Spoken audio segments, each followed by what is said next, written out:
दोस्तों, कई बार हम अपने घर में अपने बच्चों को कार्य को बताते हैं या घर में जो जूनियर हैं उनको किसी काम को समझा देते हैं या अपने कार्यस्थल पे जो जूनियर हैं उनको कार्य को समझा देते हैं, बता देते हैं, भली भांति समझाते हैं और निश्चिंत हो जाते हैं कि अब तो कार्य हो जाएगा, बढ़िया से अच्छे ढंग से हो जाएगा। लेकिन हमको अपना इन्वॉल्वमेंट पूरा रखना पड़ेगा। एक छोटी सी कहानी सुनाता हूँ। एक चिड़िया ने बाजरे के खेत में घोंसला बना रखा था। 3 बच्चे थे उसके। अब वो चिड़िया रोज सवेरे चली जाती थी दाना चुगने और शाम को वापस आती थी। ऐसे धीरे धीरे समय बीतता रहा। कुछ दिन के बाद चिड़िया जब दाना चुग के शाम को आई तो बच्चे बोले, मम्मी मम्मी, किसान आया था और बोला कल बच्चे आएंगे और फसल काट लेंगे और फसल कल कट जाएगी। अब हम लोगों को यहाँ से हट जाना चाहिए, घोंसला कहीं और बना लेना चाहिए। चिड़िया बोली, क्या क्या बोला किसान?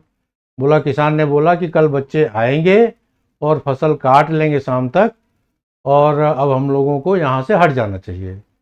चिड़िया ने कहा कि तुम लोग आराम से रहो, कुछ नहीं होगा। उसके बाद सब नॉर्मल हो गया। चिड़िया अगले दिन फिर गई दाना चुगने और बच्चे आराम से रहने लगे।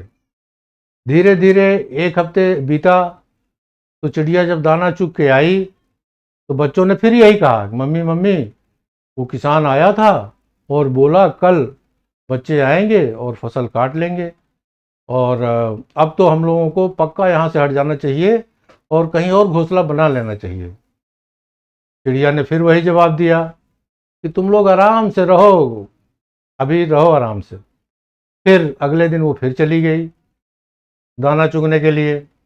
धीरे धीरे टाइम बीता। 1 हफ्ते बाद फिर जब चिड़िया दाना चुग के आई तो बच्चों ने फिर वही बोला कि मम्मी, किसान आया था और बोला कि कल मैं आऊँगा और फसल काट लूँगा। चिड़िया ने फिर उनसे वही दोहराया बात कि क्या बोला किसान? बोला, मम्मी, किसान ने बोला था कि कल मैं आऊँगा और फसल काट लूँगा। तो चिड़िया ने कहा कि अगर वो किसान ने कहा है मैं आऊँगा तब तो वो पक्का ही आएगा और अब हम लोगों को कहीं न कहीं घोंसला दूसरी जगह बनाना पड़ेगा। फसल कल निश्चित रूप से कट जाएगी। और साथियों, हुआ ऐसे ही। अगले दिन किसान आया और फसल काट ले गया। तो ये कहानी है तो छोटी, लेकिन यही दर्शाती है कि जब तक हम अपनी वाली नहीं लगाते किसी कार्य में, जब तक वो कार्य सही ढंग से होता नहीं है। इसलिए हमको अपने इन्वॉल्वमेंट को पूरा रखना चाहिए, मूल्यांकन हर जगह करते रहना चाहिए कार्य का। धन्यवाद।